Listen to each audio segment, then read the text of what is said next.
Hello, today we will guide you through how to delete a Facebook business account on Meta Business Suite. Before we begin, a quick note.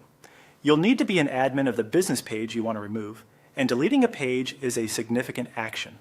Consider saving any important content and make sure you truly want to remove the page from your Meta Business tools, as this can affect connected assets like ads and insights.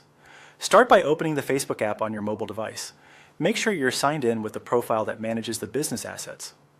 From the home screen, look for the three horizontal lines at the top left of the screen. Tap those to open the main menu. This is where you can access all of your pages and tools tied to your account. In the menu, find and tap the business page you want to remove. This switches your view into that page's workspace, so the settings you change apply to the correct page. Once you're on the page, open the menu again by tapping the three lines. This ensures you're pulling up the options specifically for the page you just selected. Now choose Settings and Privacy. This section consolidates account and page controls you'll use for tasks like privacy, security, and account management.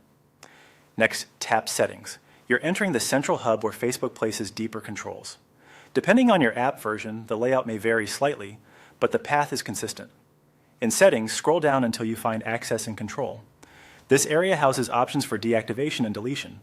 It's designed to help you manage what happens to your page and related data if you want to pause or permanently remove it. Tap Access and Control to proceed. On the Access and Control screen, select Delete Page. This targets the page itself, not your personal profile.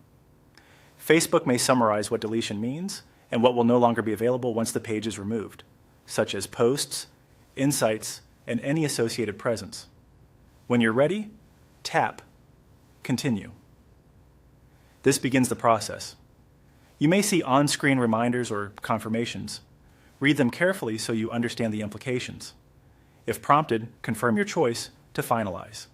If you change your mind during any prompt, you can back out before completion. That's it. You've navigated from the Facebook app's main menu to your page, into Settings and Privacy, then Settings, scrolled to Access and Control, selected Delete Page, and continued with the removal process. If your app looks slightly different due to updates or region, follow the same labels and path. Thanks for watching, and take care when managing your business assets.